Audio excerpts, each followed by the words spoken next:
Welcome to the journey of the Tlingit warrior. They came from the land of the Alaska clans, were warriors right from the start, and the Tlingits would come to the beat of their drum and live to the beat of their heart.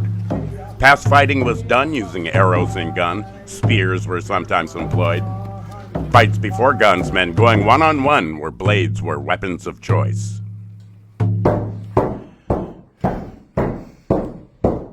The eagle proclaimed a thunderbird name, and ravens waited in line. And warriors danced on and gave her a song, and hummingbirds started to rhyme. We'd say, ha, ha, ha, ha, hoo-way, hoo-ha.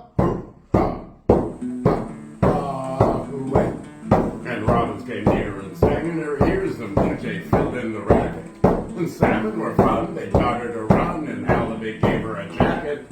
Beaver was first to put her to work, and otter put her to play. And porcupine quills would give her some skills. Bees would chase her away, we sang. Hoo-ha!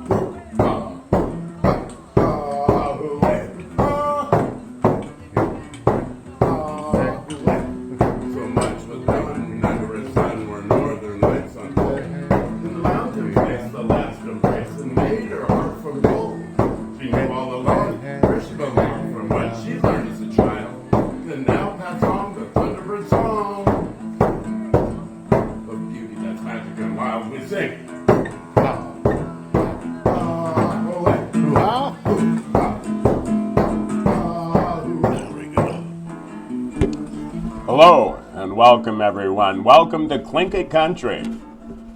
My English name is Johnny B. That's what they call me, Johnny B.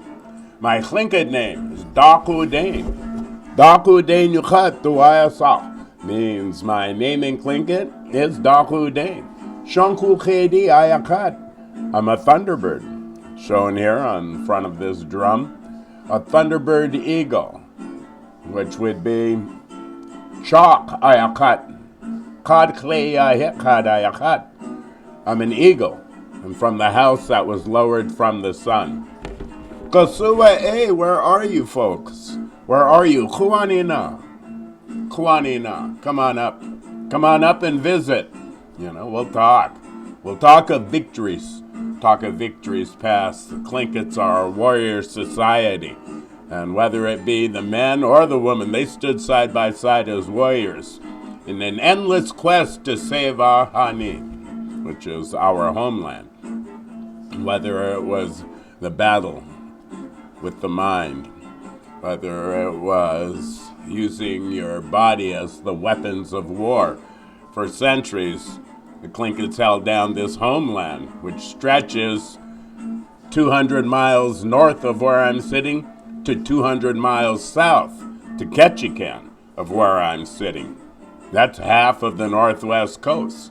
From Ketchikan to Seattle is the other half.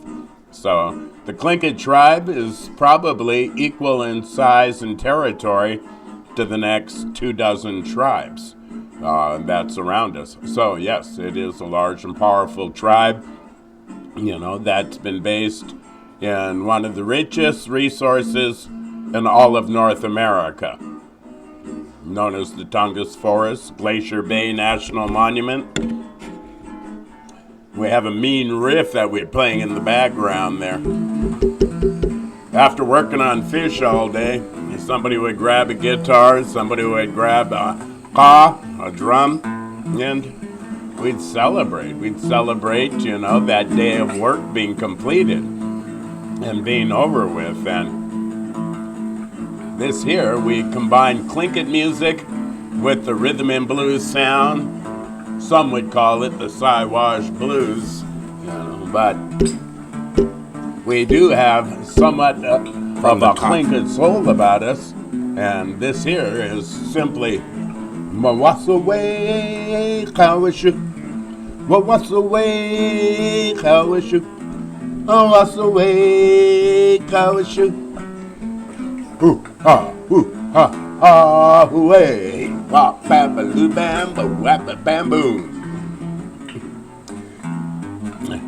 Didn't have a lot of technology back when I was coming up, so we would go ahead and create, our own entertainment, our own sounds. We certainly didn't have anything resembling YouTube or Facebook or any other technology that you see nowadays. But when I say the Tlinkits are a culture of warriors, it is very true. And that's not just, picking up the guns and the spears and the knives and combating one another. It's standing up, in protest against the Russians selling Alaska, right out from under our feet to the United States. It's trying to save a language, the warriors of language, warriors of culture, people that are trying to revive the culture are considered to be warriors of the Tlingit culture as well. We're all part of the land and the animals as well.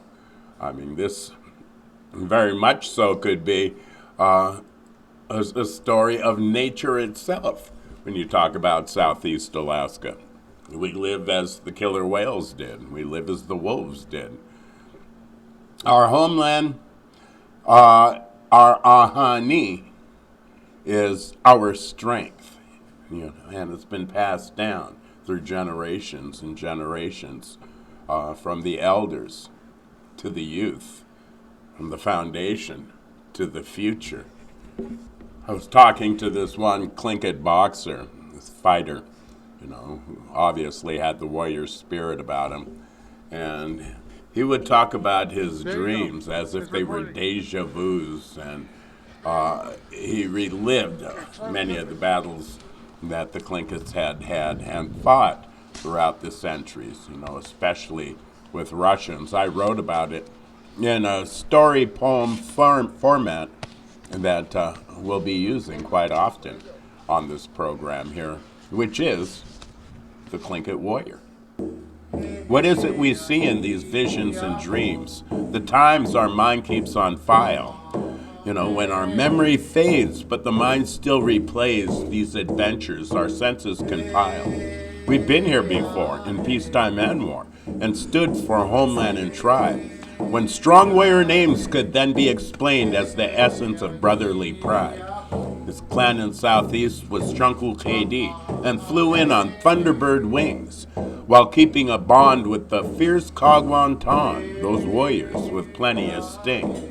Past fighting was done using arrows and gun, or spears were sometimes employed. Fights before guns, men going one-on-one, where blades were weapons of choice. The centuries may change, but our role stays the same: defense against raids from the sea, when Russian fur traders and foreign invaders were staging their own Wounded Knee.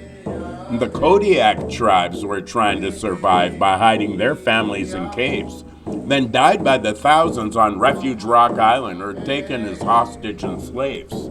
Then word came down, now Tlinkits must bow for a czar who now owned their lives. The men were to serve with their labor and work, while their women were taken as wives. So the peace didn't last, whether present or past. There was always that challenge for honor. And the fact still remained that in Ikahat veins was the blood of the wolf from his father. He'd lead his own pack and prepare to attack on behalf of relations in need. The Kiksadi clan were fighting for land, and their village was under some siege. And so these heathens came forth from their plunders up north, and there's no way the Tlinkits would run. To the Russians' surprise, unlike other tribes, Tlinkits attacked them with guns. So the Slavs in this fort were put to the torch. Their rule was put to the flames. A hammer and knife helped carry that fight, and the Tlinkits had carried the day.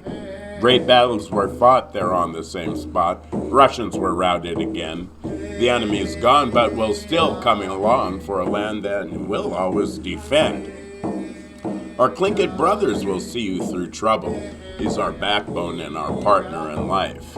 And that Ikahat name can now be explained as our warrior and our dog in the fight.